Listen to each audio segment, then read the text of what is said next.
વિદ્યાર્થી મિત્રો, આજે એક આપણે નવો મુદ્દો જોવાના છે. ચોપડીમાં જે હેડિંગ લખ્યું છે એ પ્રમાણે ઇલેક્ટ્રોન નો ડ્રિફ્ટ વેગ અને અવરોધકતા અથવા અવરોધ નું ઉદ્ગમ સ્થાન. ખૂબ મજાની ચર્ચા છે.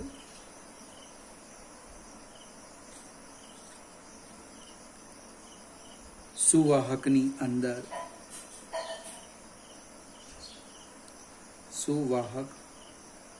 અંદર મુક્ત ઇલેક્ટ્રોનો અસ્ત વ્યસ્ત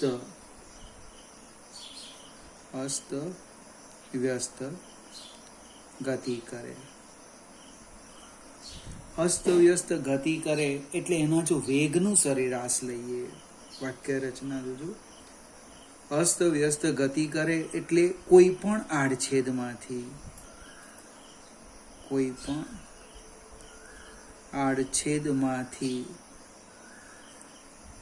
પસાર થતો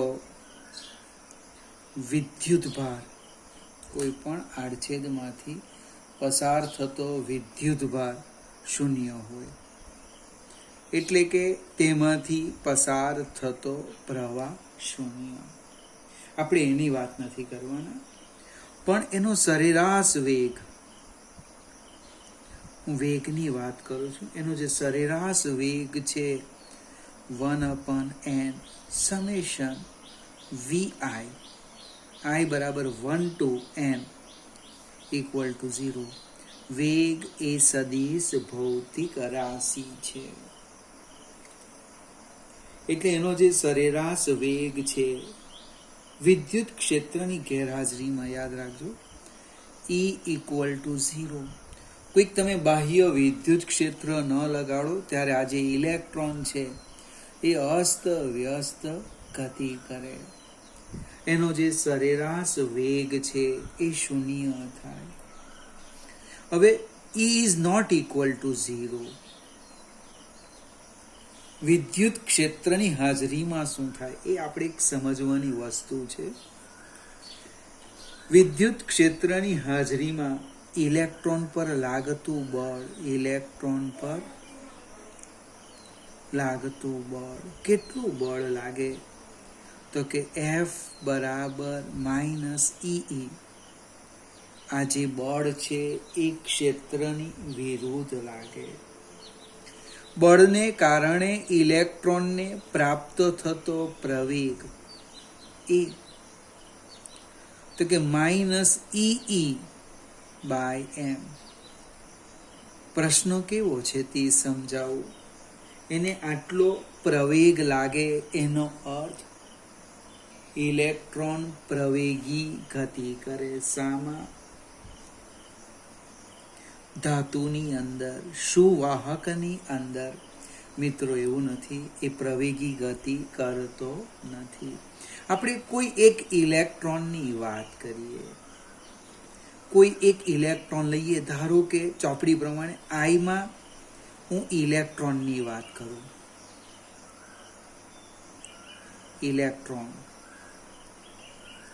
આઈમાં ઇલેક્ટ્રોનની વાત કરીએ તો ટી સમય પછી, અથવા ડેલ્ટા ટી જે લખે તે, ટી સમય બાદ ઇલેક્ટ્રોનનો વેગ,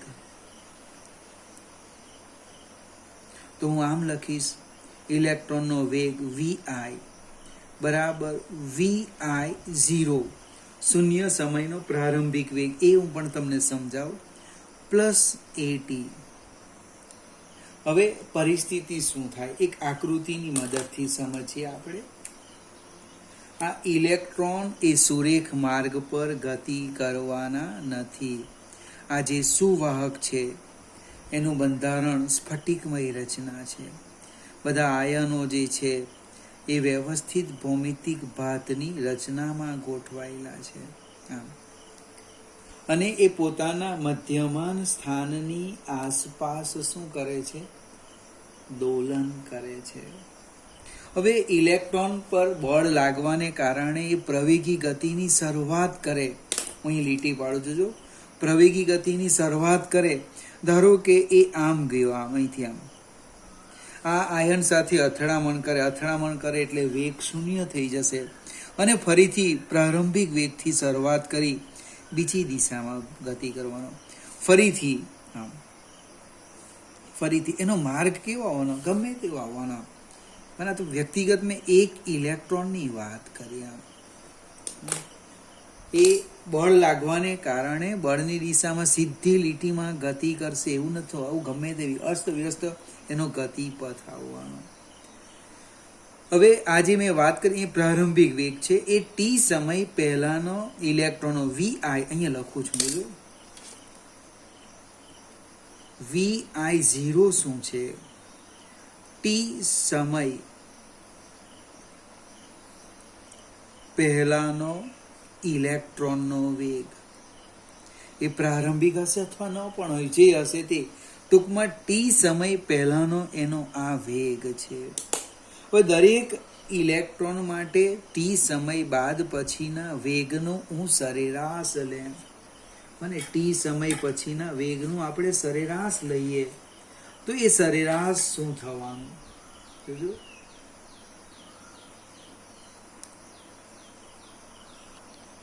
સરેરાશ આપણે આમ લખીશું,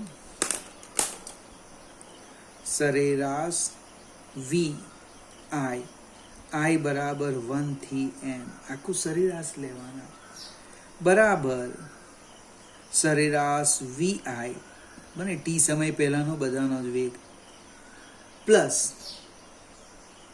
એ સરેરાશ ટી આઈ.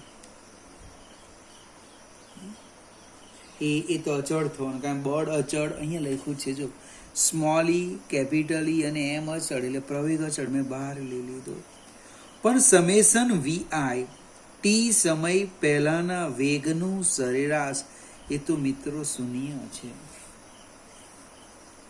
એનો અર્થ એવો થાય કે આ જે સરેરાશ વેગ છે એ સરેરાશ વેગ વી આઈ એ થવાનો એ સમેશન ટી આઈ. એની કિંમત મૂકી દેવું તો એની કિંમત મૂકી એટલે શું થાય? Minus E by M into સરેરાશ ટી આઈ. હવે વિદ્યાર્થી મિત્રો આપણે સરેરાશ ટી આઈ ની વાત કરીએ. સાઈડ પર લખું છું, જોજો ટી આઈ એટલે બે ક્રમિક અથડામણ વચ્ચેનો સરેરાશ સમયગાળો. બે ક્રમિક અથડામણ વચ્ચેનો સરેરાશ સમયગાળો. સપોઝ એને ટાઉ કહી દે. એટલે કેટલાક ઇલેક્ટ્રોન માટે એ જે સમય છે એ આના કરતાં ઓછો પણ હશે અથવા આના કરતાં વધારે પણ હશે. ધારો કે આ 4 સેકન્ડ હોય તો કોઈ માટે 3 સેકન્ડ પણ આવે. ફરીથી આ જે મારી સંજ્ઞા છે ઉચ્ચાર ટાઉ છે કે ટઉ છે બને એ સમય છે, પણ એ સમય આપણો ઘડિયાળનો સમય નથી. 1 સેકન્ડ 2 3 4 સરેરાશ એવરેજ સમય. એટલે સરેરાશ વેગ કેટલો આવ્યો? વી આઈ એવરેજ એ આટલો આવવાનો, minus E by M into tau. ફરીથી એક મિનિટ આ સૂત્રને માત્ર સમજવા પ્રયત્ન કરીએ. ઇલેક્ટ્રોન પર બળ લાગે, કેટલું લાગે? આટલું બળ લાગે. એ પ્રવેગી ગતિ કરે. પ્રવેગી ગતિનો અર્થ શું થાય? ક્યાં એનો વેગ સતત વધતો જાય ક્યાં ઘટતો જવાનો, બરાબર ને? જેમ જેમ સમય વધે તેમ વેગ વધતો જવાનો. તમે આ સમીકરણનું અવલોકન કરો. આ જે વેગ છે એ વેગ એ સમયથી સ્વતંત્ર છે. આ જે સરેરાશ વેગ છે એ કેવો છે? સમયથી સ્વતંત્ર છે. 1 સેકન્ડ લેવ, 2 3 4 ગમે તે સમય લેવ, આ બદલાવવાનો નથી. કેમ? તો કે આપણે શરૂઆત કરી તેમાં તમને મેં એક વાક્ય કીધું. અહીંયા જે ઇલેક્ટ્રોન છે એ બધા સરેરાશ વેગથી ગતિ કરવાના. આ સિવાયના જે પ્રવાહની વાત કરીએ, આયોનોસ્ફિયર, એમાં પ્રવેગી ગતિ કરે. ઇલેક્ટ્રોન વિદ્યુતભાર કેવી ગતિ કરે? પ્રવેગી ગતિ કરે. વિદ્યુત દ્રાવણ પ્રવેગી ગતિ કરે. પણ મિત્રો, ધાતુની અંદર સરેરાશ વેગથી ગતિ કરે. હવે એને હું આકૃતિની મદદથી સમજાવું, પછી આપણે અહીંયા આવી ગઈએ કે ધારો કે ઇલેક્ટ્રોન અહીંથી ગતિની શરૂઆત કરે, અહીંથી આટલેથી જો શરૂઆત કરે, એટલે કે પ્રવેગી ગતિ કરે, એટલે એ ધીમે ધીમે વેગ મેળવે નહીં મેળવે, એટલે એ એક અથડામણ કરવાનો, અથડામણ સંઘાત કરવાનો, એટલે એનો વેગ શૂન્ય થઈ જવાનો. ફરીથી બળને કારણે પ્રવેગ પ્રાપ્ત કરવાનો, હજુ વેગ વધે નહીં, વધે એટલે બીજી સંઘાત કરવાનો, ફરીથી એનો વેગ શૂન્ય થઈ ગયો, ફરીથી એ વેગ પ્રાપ્ત કરે, ધીમે ધીમે વધે વધે નહીં એટલે શૂન્ય થાય. આ જે અથડામણ છે ઇલેક્ટ્રોનની આયનો સાથેની અથડામણ છે, તે અવરોધનું અથવા અવરોધકતાનું મૂળ ઉદ્ગમ સ્થાન છે. આ ઇલેક્ટ્રોનની આયનો સાથેની અથડામણ એ અવરોધનું અથવા અવરોધકતાનું મૂળ ઉદ્ગમ સ્થાન છે. એક ઉદાહરણ આપણે સમજીએ, પ્રયત્ન કરો, ખ્યાલ આવશે. આપણે આપણી સ્કૂલનું ખૂબ મોટું ગ્રાઉન્ડ જોયું છે. એક બેટ્સમેન ક્રિકેટના દડાને ફટકો મારે છે. એ દડો એ જ્યાં ઊભો છે ત્યાંથી 100 મીટર દૂર ગઈને પડે છે. હવે આપણે ગ્રાઉન્ડની જગ્યાએ કોઈક જગ્યાએ નીલગિરીના વૃક્ષો સ્ફટિકમય રચના બને એ રીતે ઉગેલા છે, 1 2 3 4 આ રીતના બધા સ્ફટિકમય બને. જેટલી ઉર્જા તમે દડાને ગ્રાઉન્ડ પર આપી હતી એટલી જ ઉર્જા તમે દડાને એ જંગલમાં અથવા તો એ જે વાડી છે નીલગિરીની આખી બનાવેલી, કે બધામાં લાકડાના સ્તંભ જ દેખાય છે, બીજું કંઈ નહીં. આયન એટલે નીલગિરીના લાકડાનો સ્તંભ લઈ લો, એટલી જ ઉર્જા એને ત્યાં આપો, એટલા જ ઉર્જાથી એને ફટકો એ જ દિશામાં મારો, તે ખુલ્લા ગ્રાઉન્ડ જેટલું અંતર કાપશે નહીં. બીજું, ગ્રાઉન્ડ પર દિશા એની સીધી હશે, આમાં દિશા બધી આવી વાંકી ચૂકી થશે. કારણ શું છે? તો દડાનું વૃક્ષ સાથેનું અથડામણ. કદાચ આપણે એક કામ કરીએ, સ્ફટિકમય રચના નહીં લઈએ, ગમે તેમ વૃક્ષો છે, ગમે તેમ વૃક્ષો છે, એક અહીંયા છે તો બીજું અહીંયા છે, ત્રીજું આમ છે, આમ છે. એટલે જો એ વૃક્ષો ન હોત તો દડો સીધી રીતિ ગતિ કરે, પ્રવેગી ગતિ કરીને દૂર સુધી જતે, એની ઉર્જાને અનુરૂપ, અવરોધને અનુરૂપ. પણ આ જે અથડામણ થઈ, એ અથડામણને કારણે એનું અંતર એકદમ ઘટી ગયું. અથડામણ એ ઉદ્ગમ સ્થાનનું અવરોધનું મૂળ ઉદ્ગમ સ્થાન. એક બીજું ઉદાહરણ લઈએ. મિત્રો, તમે કંઈક કદાચ કામ કરતા હોય, બને કામ કરતા હોય, તમને ખ્યાલ નહીં આવે કે હું કામ કરતો છું, પણ કોઈક તમને ડિસ્ટર્બ કરે, કોઈ કામ સોંપે, પપ્પા અથવા મમ્મી કે આમ કર, તો તમારે કામ કરવાનો જે પ્રવેગ હતો ને, તમારો જે વેગ હતો એ વેગ ઘટી જશે. અથડામણ એ અવરોધનું મૂળ ઉદ્ગમ સ્થાન છે. ચલો આપણે આગળ જઈએ કે ધાતુની અંદર ઇલેક્ટ્રોન કેવી રીતે ગતિ કરે? સરેરાશ વેગથી ગતિ કરે. જે મિત્રને ખ્યાલ આવે એમને વધારે સમજ પડશે કે બળ લાગે, એને પ્રવેગ છે, છતાં પણ એક શબ્દ લખ્યો, સરેરાશ વેગથી ગતિ કરે. આ જે ઘટના છે, એ ઘટનાને આપણે ડ્રિફ્ટ કહેવાના. ડ્રિફ્ટ, આ ઘટનાને શું કહેવાના? ડ્રિફ્ટ કહેવાના. અને વેગને, સમયથી સ્વતંત્ર વેગને, સમયથી સ્વતંત્ર વેગને નામ આપવાના. ડ્રિફ્ટ વેગ. ડ્રિફ્ટનો ડી લઈ લેવો. વીડી બરાબર, માત્ર હું મૂલ્ય લખું છું, મૂલ્ય. અને મિત્રો તમારે આને યાદ રાખવાનું છે. ડ્રિફ્ટ વેગ EE/m into tau. Tau means સરેરાશ સમયગાળો છે. કેપિટલ TB નહીં લખવાનો કે તાપમાનનો છે. હવે આપણે એક સ્ટેપ આગળ જઈએ, અવરોધકતાનું સૂત્ર મેળવીએ અથવા તો સાબિત કરીએ કે અવરોધકતા એ સમયથી કે તાપમાનથી સ્વતંત્ર છે. પ્રશ્ન કદાચ પૂછ્યો છે, ડ્રિફ્ટ વેગની વ્યાખ્યા આપીએ અથવા ટૂંકમાં સમજાવી અવરોધકતાનું સૂત્ર મેળવો. તો હું એક વાહક લઈ લઉં છું મિત્રો, આ રીતે.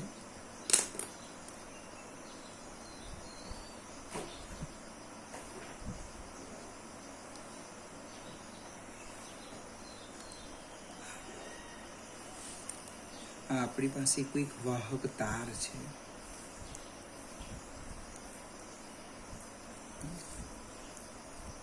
હવે એ જે ધાતુ છે, એ જે સુવાહક છે, જે કેવતી બને આકૃતિમાં દર્શાવેલ સુવાહકમાં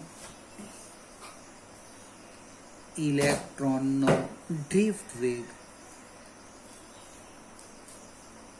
આપણે લઈ લઈએ વીડી છે. આનો અર્થ શું થવાનો કે ઇલેક્ટ્રોન બને ડેલ્ટા ટી સમયમાં કેટલું અંતર કાપે? વીડી ડેલ્ટા ટી જેટલું અંતર કાપે. કોઈને ડેલ્ટા ટી ન ગમતું હોય તો એકમ સમયમાં લખો તો પણ ચાલે. તો એ અંતર કયું છે તો હું આમ બતાવી દઉં. આમ આ રીતના આ જે અંતર છે એ આપણે બતાવી દઈએ. V d delta t. Electron delta t સમયમાં કેટલું અંતર કાપે? વીડી ડેલ્ટા ટી જેટલું અંતર કાપે. અંતર બરાબર વેગ ગુણ્યા સમય. હવે વીડી ડેલ્ટા ટી લંબાઈના નળાકારનું કદ લખવું. કદ તો કે વી બરાબર એ વીડી ડેલ્ટા ટી. હવે આપણે એની સમજૂતી નથી આપી તો લખવાનું એ આડછેદ બને વાહકનું નિયમિત આડછેદ ક્ષેત્રફળ. એ સુવાહકનું નિયમિત આડછેદ ક્ષેત્રફળ. આગળ જઈએ.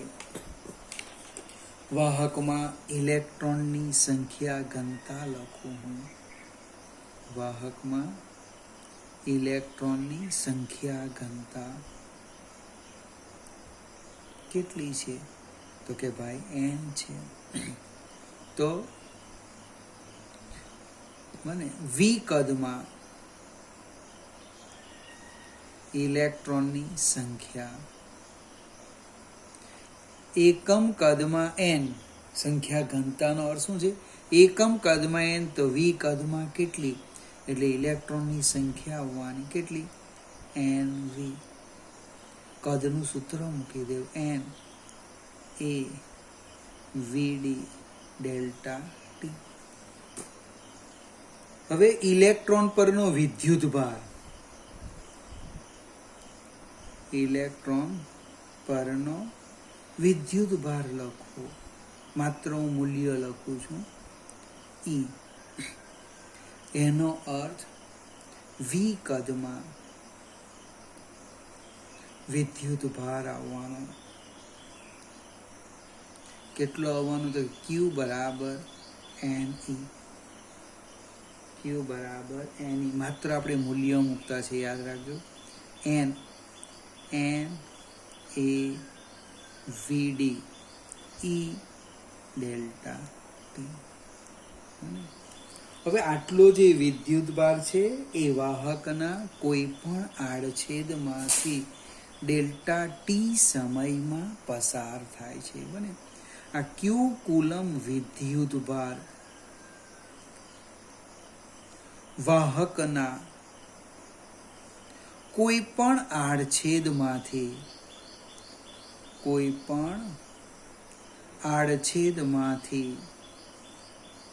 ડેલ્ટા ટી સમયમાં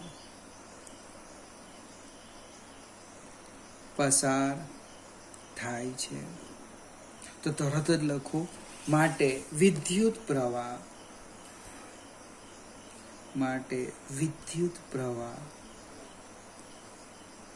એને હું આઈ કહી દેમ, ક્યુ બાય ડેલ્ટા ટી. આપણી પાસે સૂત્ર છે પ્રવાહનું, આઈ બરાબર ક્યુ બાય ડેલ્ટા ટી. ક્યુની કિંમત મૂકવાના, કઈ મૂકવાના આપણે? અરે N A V D E delta T.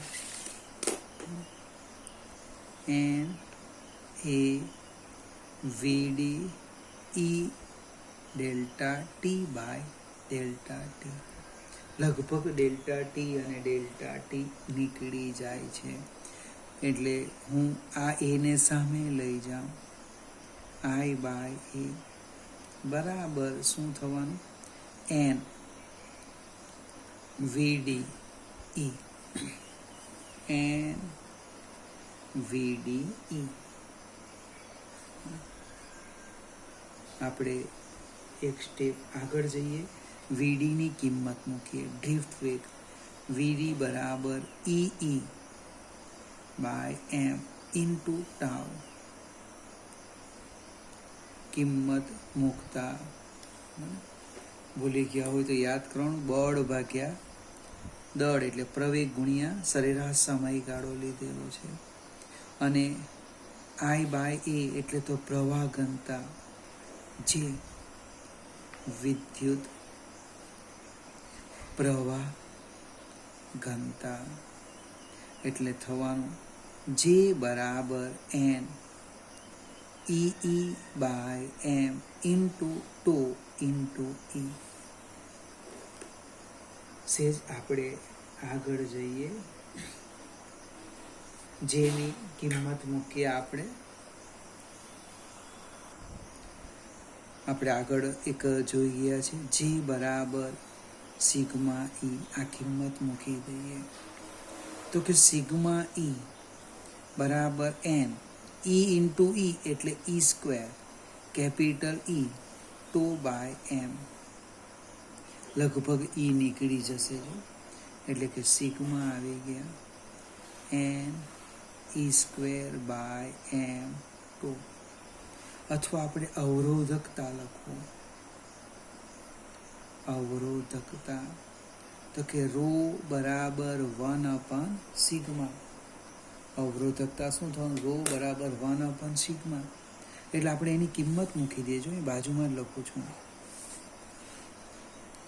Row બરાબર, અને ઉલટાવી કાઢવાના, એમ ઉપર જવાનું, એન ઈ સ્ક્વેર ટુ. હવે એક ખૂબ મજાનું સૂત્ર આવી ગયું, એની હું સમજૂતી આપું. અને અવરોધકતા અને તાપમાન વચ્ચેનો સંબંધની વાત કરું. જો તાપમાન વધે, વાક્ય રચના જોજો, તાપમાન વધે તો બે ક્રમિક સંઘાત અથવા અથડામણ દરમિયાનનો સમય ઘટે. તાપમાન વધે, કેમ તાપમાન વધે? તો આયનો ખૂબ મોટા કંપ વિસ્તારથી ઝડપી અસ્તવ્યસ્ત દોલનો કરવાનો, એટલે આ જે સમયગાળો છે એ ઘટી જવાનો અથડામણનો. મને બે ક્રમિક અથડામણ વચ્ચેનો જે સરેરાશ સમયગાળો છે એ સમયગાળો ઘટે. સમયગાળો ઘટે એટલે ટો ઘટે. તો ઉપરના સમીકરણ પર બીજું ઉપરના સમીકરણ પરથી શું થાય? અવરોધકતા વધે. ખૂબ મજાની ચર્ચા છે. તાપમાન વધે. મિત્રો આ તાપમાન નથી, સમય છે. સમય યાદ રાખો. ઘણા શું કે છેદ વધે એટલે અંશ ઘટે, એવું નથી. તાપમાન વધે તો બે ક્રમિક અથડામણ અને બે ક્રમિક સંઘાત દરમિયાનનો સમયગાળો ઘટે. સમય ઘટે, ટાવ ઘટે.